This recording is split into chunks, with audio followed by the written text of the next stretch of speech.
I'm Jackie Hudkins, here together with my business partner, Candace O'Neill, and we're both attorneys licensed in New Hampshire and Massachusetts. My practice focuses squarely on real estate, and Candace focuses on corporate law and estate planning. And it's amazing how these two practices converge and really work together on a very routine basis. So this summer in particular, we had a lot of sellers come to us prior to closing, and believe it or not, they thought that they owned their properties through inheritance, but in fact, there was an important step that the family hadn't taken, and they couldn't sell until they went through the probate process.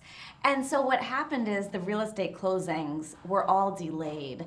And in order to prevent this type of delay and the expense of probate, Candace has the solution. Sure. So the best case scenario is to move your property into a revocable trust prior to your passing so that later, after you've passed and family members want to sell a property, there is no court involvement. The successor trustee has typically immediate access to the assets and control over the assets, and there's no waiting period. Unlike with a probate administration, which can take several weeks, even months, depending on the court, in terms of who even has authority to enter into a purchase and sale agreement or complete a closing. And even a listing agreement. So believe it or not, often realtors fall into a trap. They meet with a family, and the children of the deceased parents might believe that they have inherited the property, and they move forward and they sign a listing agreement with an agent to sell their parents' home, when in fact they didn't even have the legal authority to sign that document. So it's not really even binding,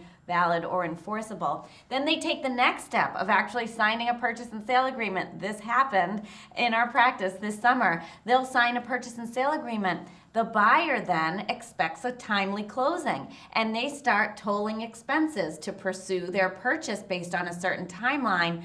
And then we come in and start looking at title and realize that these children, in fact, don't even own the property. In this case that I'm actually speaking of, Candace stepped in very quickly. And so do you mind just sharing a little bit of the details and how long the process took? This one was in Massachusetts. Sure. So it depends really on the court that you're dealing with and also their current sort of pipeline that's in front of you when you submit an application for a petition for a probate to be opened and someone to be appointed with the authority as executor or personal representative to handle the sale.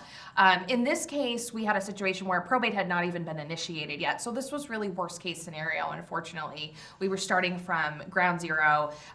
It took several weeks. We were lucky that we had a friendly clerk at the court who helped us move things through, I think, faster than it would even typically go. But absolutely, the closing was delayed by several weeks. Nobody was happy. We were fortunate in this case that we had a buyer willing to be patient.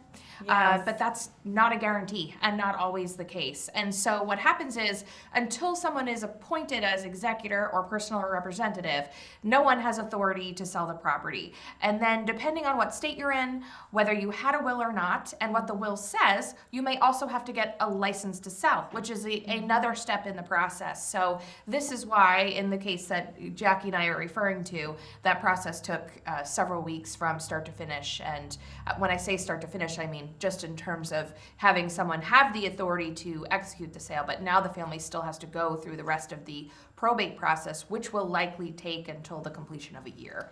And it's expensive, isn't it? It's costly. It is. So the cost of a probate in almost all cases is far more expensive than the cost would have been to set up a revocable trust. And cost aside, the hassle that you're leaving for your loved ones is sort of immeasurable versus when someone is trying to sell a property in a trust. But yes, several $1,000s typically to see a probate administration through from start to finish. It's interesting. We just had another issue where the son of the individual that passed away thought that he could just enter the property and sell it immediately, and really didn't. And he was in fact expecting on the liquidity, the money from that real estate sale, and didn't know until he met with Candace that unfortunately he couldn't proceed with doing that until he handled the probate, which is going to take some time and some filing fees.